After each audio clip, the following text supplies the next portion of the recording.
Selamat berjumpa lagi dengan kuliah statistika.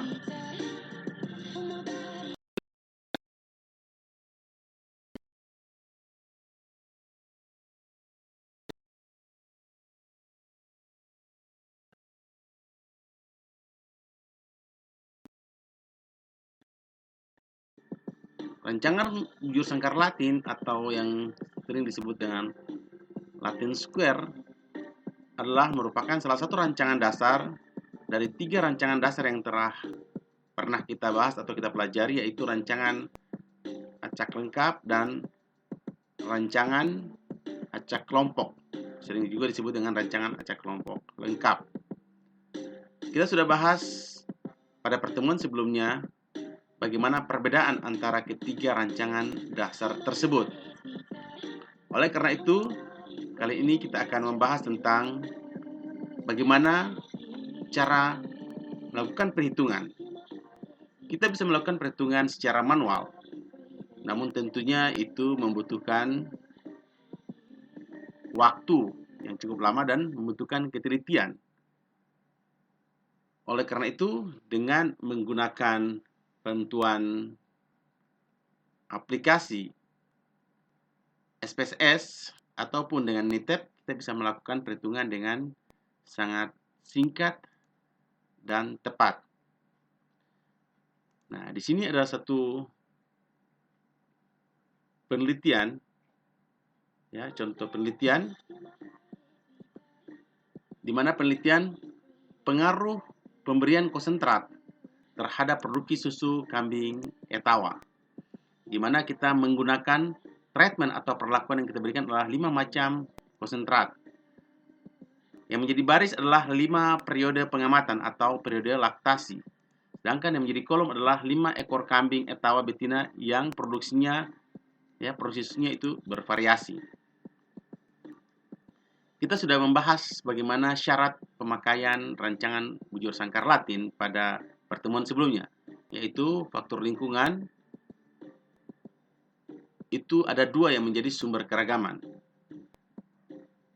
Ya, pada pembahasan sebelumnya kita sudah kasih contoh. Nah, oleh karena itu kita harus membuat dalam bentuk baris dan kolom. Nah, di sini adalah contoh data penelitian yang kita peroleh. Ya. Sebelum sampai ke sini, tentunya kita sudah melalui tahapan-tahapan untuk merancang penelitian kita dengan menggunakan rancangan RBSL atau Latin Square. Mulai dari kita menentukan treatment yang kita berikan, terus mana yang menjadi baris dan mana yang menjadi kolom, lalu kita melakukan pengacakan data, lalu kita membuat sampai dengan denah percobaan telah selesai. Setelah denah percobaan selesai, maka kita menempatkan satuan percobaan itu sesuai dengan denah percobaan yang telah kita buat. Setelah itu, setelah penelitian, maka data-data terkumpul. Nah, ini contohnya. Apabila data-data telah terkumpul seperti kita lihat pada data penelitian ini, ya, di mana di sini yang menjadi kolom adalah betina PE ada 5 ekor, dan menjadi kelompok adalah periode laktasi 1, periode laktasi 2, 3, 4, sampai 5, dan yang menjadi treatment perlakuan adalah pemberian konsentrat. Ada 5, karena rancangan bujur sangkar Latin selalu dibentuk seperti bujur sangkar. Jadi kalau 5 perlakuan, maka harus ada 5 kolom dan 5 baris. Nah, setelah data sudah terkumpul, maka langkah selanjutnya adalah kita harus melakukan perhitungan. Sebelumnya kita juga perhatikan, ya, syarat-syarat dari ANOVA untuk RBSL. Data harus kita lihat bisa berdistribusi secara normal. Data harus memiliki variasi yang sama, dan data berasal dari sampel yang independen. Artinya data-data yang kita gunakan. Jadi kita harus mengeliminir data-data yang bisa memungkinkan keragaman baru yang akan mempengaruhi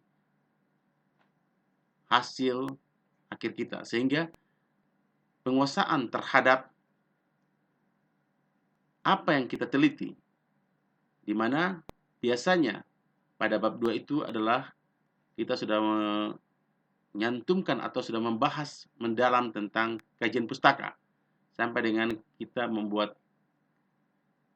hipotesa atau menawarkan hipotesa, dan kerangka pemikiran teoritis itu harus semuanya sudah betul-betul sudah benar, sehingga kita sampai pada keputusan untuk merancang penelitian kita dengan RBSL. Oleh karena itu, harus diingat bahwa statistik adalah hanya merupakan alat. Ya, hanya merupakan alat. Sedangkan yang paling penting adalah penguasaan teoritis kita terhadap apa yang kita kaji atau kita pelajari atau kita teliti. Nah, itu perlu diperhatikan. Oke, selanjutnya mari kita akan lanjut untuk melakukan perhitungan. Nah, sebelumnya kalau kita ingin melakukan uji normalitas yang sudah kita pelajari sebelumnya, apakah kita menggunakan kita menggunakan uji Kolmogorov, Smirnov atau Shapiro-Wilk, tergantung dari jumlah data atau jumlah sampel kita. Kalau lebih kecil dari 50 kita pakai Kolmogorov, Smirnov, sedangkan kalau kalau lebih besar pakai Kolmogorov, Smirnov, sedangkan kalau lebih kecil atau sama dengan dari 50 kita pakai Shapiro-Wilk. Lalu kita lihat nilai signifikansinya. Apakah dia lebih besar atau lebih kecil? Kalau lebih besar, maka kita katakan dia berdistribusi secara normal. Tapi kalau lebih kecil, maka kita katakan dia tidak normal. Nah, oke, kalau itu sudah selesai, kita sudah putuskan bahwa kita akan lanjut melakukan perhitungan dengan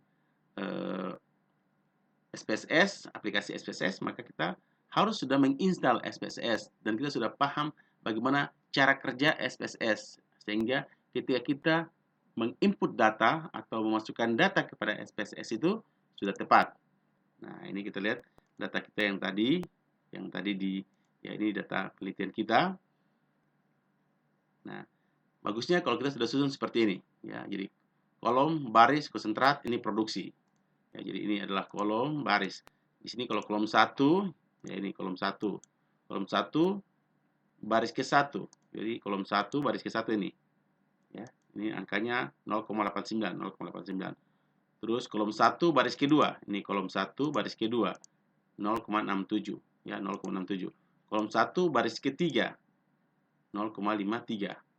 Sampai dengan terakhir kolom 5 baris ke-5 itu 0,94. Nah, ini 0,94. Kalau kita sudah susun seperti ini, nah ini tinggal kita copy, ya, kita copy seperti ini.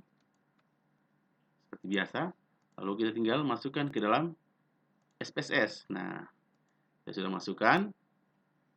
Nah, ini semua sudah terisi karena kita sudah mengisi dulu variabel view-nya. Jadi variabel view-nya kita sudah masukkan, ya. Jadi sini kolom lebarnya 8, desimalnya kita kasih 0. Terus kolom ini ya 8, terus di sini apa? Kolom ini apa? Ini adalah merupakan kambing betina. Kambing betina ada berapa? Kita lihat, ya. Kita sudah isi di sini seperti pada praktek yang pertama. Nomor 1 adalah induk betina 1, induk betina 2 sampai dengan induk betina 5. Lalu yang menjadi baris ini apa? Nah, ini adalah di sini periode laktasi. Nah, periode laktasi. Periode laktasi ini kita lihat, ya maaf. Nah, kita lihat periode laktasi, ada periode laktasi 1, 2, 3, 4, dan 5. Ya. Nah, setelah periode laktasi sudah masuk, konsentrat. Nah, di sini konsentrat. Di sini adalah konsentrat. Ada yang satu adalah 5%, 10%, 15, 20, dan 25. Ini di sini kita bisa isi juga pemberian konsentrat.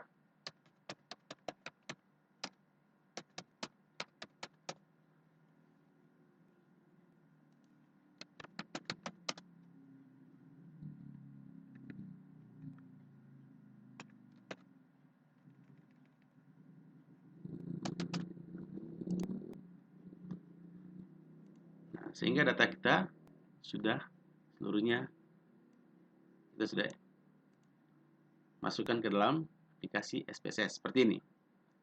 langkah selanjutnya tinggal kita melakukan pengolahan. Langkah-langkahnya adalah analyze, kita JLM atau General Linear Model, kita pilih univariate. Lalu di sini ya ini semua tadinya masih di luar, ya di sini masih di luar sini. Nah, kita masukkan. Ingat, dependent variable adalah produksi susu yang ingin kita lihat, yang ingin kita hitung. Lalu di sini kambing, periode laktasi, ya atau baris kolom ini kita masukkan ya, kambing, terus periode laktasi dan pemberian konsentrat ini kita masukkan semua ke sini. Nah, setelah itu kita melihat model. Nah, di sini model, kalau dia masih di full factorial kita pindah ke custom, lalu kita masukkan. Ya, kita masukkan kolom, baris, konsentrat. Lalu kita klik di sini ya. Perhatikan di sini adalah harus main effect. Jangan kita pilih interaction di main effect. Setelah itu continue. Kalau sudah seperti ini, kita bisa mengecek apakah rancangan kita sudah tepat atau belum, kita paste. Lalu kita lihat. Nah, harus ingat ya. Harus ingat, ini berkali-kali kalau kita lakukan perhitungan dengan menggunakan aplikasi SPSS, kita lihat, kita ingat bahwa bagaimana dengan persamaan linear daripada rancangan bujur sangkar Latin atau persamaan matematisnya. Nah, kita lihat bahwa ternyata yang menjadi sumber keragaman adalah kolom, baris, dan konsentrat. Sudah benar ya. Kalau sudah oke, ya jadi ada kolom, baris, dan konsentrat. Jangan sampai ada muncul, kalau ada muncul di sini ada interaksi, ya misalnya kolom, ada bintang terus baris, nah ini nanti perhitungan akhir kita akan berbeda atau akan salah. Nah, kalau sudah seperti begini betul, kita klik yang segitiga hijau. Nah, setelah itu kita lihat, nah data kita semua tidak ada missing data. Ya, kambing betina kita ada 5 ekor, periode laktasi ada 5 kali, kemudian pakan ada 5 tingkat. Ya, di sini periode 1, 2, 3 semua sudah betul. Kalau kita lihat, ini adalah hasil analisa varian atau ANOVA kita. Nah, di sini kita lihat bahwa ternyata tidak ada perbedaan yang signifikan pada kolom dan baris atau pada betina dan periode produksi susu, tidak ada perbedaan yang nyata karena nilai signifikannya lebih besar dari 0,05. Tetapi pemberian konsentrat memberikan pengaruh yang sangat nyata. Maka kita bisa lanjutkan dengan uji lanjut. Ya. Oke, sebagai pembanding, bagaimana kalau kita mengolah dengan Minitab? Apakah ada perubahan atau sama hasil akhirnya? Oke. Nah, kita sudah copy datanya ini ya. Jadi pada Minitab kita juga harus copy datanya seperti ini. Lalu kita buka data data Minitab. Nah, penampilan dari data Minitab seperti ini untuk pengolahan data dengan Minitab. Di atasnya ada tulisan Minitab untitled. Ya, jadi belum ada titel atau belum ada judul di sini. Nanti kalau kita simpan baru kita memberikan judul dari Minitab kita. Tapi penampilannya seperti gini, berbeda dengan penampilan pada SPSS. Nah, di sini ada file, edit, data, calculate, edit count, start, ini statistik, graph, editor, tool, window, help, ada asisten. Kalau kita membutuhkan mau minta petunjuk, asisten ada di sini. Maaf. Selanjutnya data yang tadi telah kita copy, kita paste di sini. Ya, kita paste sel. Nah, langsung sudah masuk ya di sini. Ada kolom, baris, konsentrat. Semua sudah masuk. Selanjutnya langkahnya nggak mudah juga. Kita tinggal klik start. ANOVA. Nah, kalau untuk one way kita pilih one way. Tapi kalau untuk ini kita pilih JLM saja. General Linear Model kita pilih Fit General Linear ya model. Lalu nah, setelah keluar di sini yang respon kita klik 2 kali. Nah, di sini. Lalu di sini kita pindahkan pointer ke vektor. Kita klik kolom, baris, konsentrat.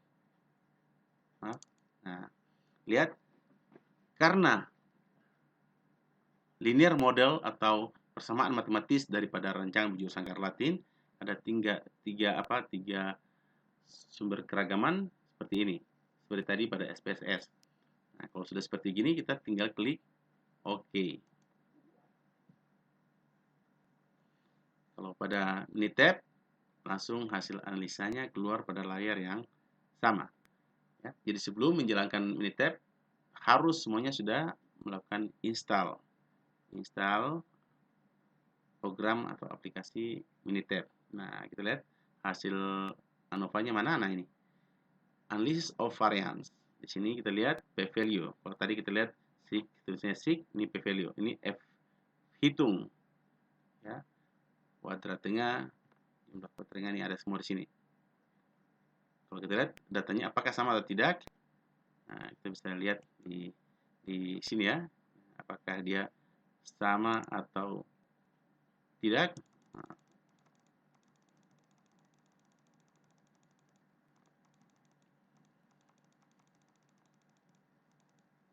ini ya, maaf. Ini adalah hasil SPSS, ini hasil Minitab. Kita lihat ternyata nilai kolomnya, nah kolomnya 0,56, di sini tertulis signifikan, di sini p-value 0,56. Terus di sini kalau barisnya 0,22, di sini titik ini bacanya 0 ya, 0,224, di sini 0,24 sama ya. Di sini 0. Jadi di sini juga hasilnya persis sama. Terus F hitungnya juga sama ya. Di sini 0,78, 1,66, 16,39 sama. Dan hasilnya persis sama baik kita gunakan SPSS maupun Minitab. Ini sebagai sekedar pembanding bila ya teman-teman ingin mau menguji atau melihat hasilnya apakah sama atau beda. Kalau seperti hasil seperti ini, maka tentunya kita tidak tahu ya kira-kira konsentrat mana yang paling baik. Oleh karena itu, kita bisa putuskan untuk melakukan uji lanjutan. Nah, untuk melakukan uji lanjutan, kita bisa kembali ke SPSS. Nah, kita kembali ke SPSS kita untuk kita melakukan uji lanjutannya. Jadi kalau kita sudah seperti ini, nah untuk uji lanjutan sama juga seperti tadi. Ya, kita kembali ke, nah ini, lalu kita post hoc ya. Di post hoc sini kita klik, lalu kita masukkan ya tiga-tiganya juga bisa sekaligus. Lalu kita ingin apa? Kita pilih ingin uji Duncan ya, BNT bedanya terkecil atau LSD, 2K atau Duncan, terserah kita, atau Danet terserah. Kalau kita sudah putuskan misalnya kita menggunakan LSD atau tiga-tiganya ya sebagai suatu pembanding, kita continue. Nah, sudah seperti ini kita langsung oke. Ya, langsung oke saja. Nah, setelah itu hasil kita sudah keluar. Nah, di sini kita lihat. Nah, ini kalau G2K ternyata ya kambing betina G2K ini semua tidak berbeda nyata. Ya, jadi untuk kambing betina tidak berbeda nyata. Nah, kita lihat bagaimana periode 1 dan periode 2. Kita membandingkan satu-satu dengan BNT. Ya, periode 1 dengan periode 2. Kita lihat di nilai signifikan tidak berbeda nyata, tidak berbeda nyata semua. Ya. Nah, lalu kita lihat di ini juga laktasi. Nah, kalau di laktasi ini ternyata kita lihat ada 2 set. Ya, jadi kalau uji Duncan pada periode laktasi ini ada 2 set, di mana periode 3 sama dengan periode 2 sama dengan periode 4 sama dengan, nah, ini periode 2 saat jadi periode 2 1 2 3 4 ini sama. Yang berbeda adalah periode ke-5. Periode yang kelima. Lalu kita lihat lagi untuk konsentratnya. Nah, kita lihat konsentrat, kita lihat di signifikansinya. Nah, ini ternyata konsentrat 5% berbeda dengan nyata dengan konsentrat 20% dan 25%. Sini ya. Nah, di sini lagi. 10% berbeda nyata dengan 20% dan 25%. Lalu 15% berbeda nyata dengan 20% dan 25%. Dan seterusnya. Jadi kita lihat dari nilai signifikannya. Nah, kalau ini konsentrat 25% berbeda dengan 25%, 10% sama dengan di atas. Nah, kita lihat di sini pada uji ya, Tokai dan Arken juga. Nah, di sini terlihat bahwa ada 2 set, di mana artinya bahwa konsentrat 5% sama dengan 10% sama dengan 15%, tetapi berbeda dengan 25% dan 25%. Dan 25% dan 20% sama saja. Nah, kalau uji lanjutan seperti gini, maka keputusan kita, kalau memang harga konsentrat itu mahal, maka lebih baik kita sarankan cukup menggunakan konsentrat 20%, karena 20% dan 25% tidak berbeda nyata. Sehingga kita sarankan, kita putuskan bahwa lebih bagus 20% daripada 25%. Kita sudah tambah ya 5% di sini. Sudah berapa harga yang kita keluarkan, padahal hasil produksi susunya adalah sama. Nah, seperti itu. Oke, sampai di sini.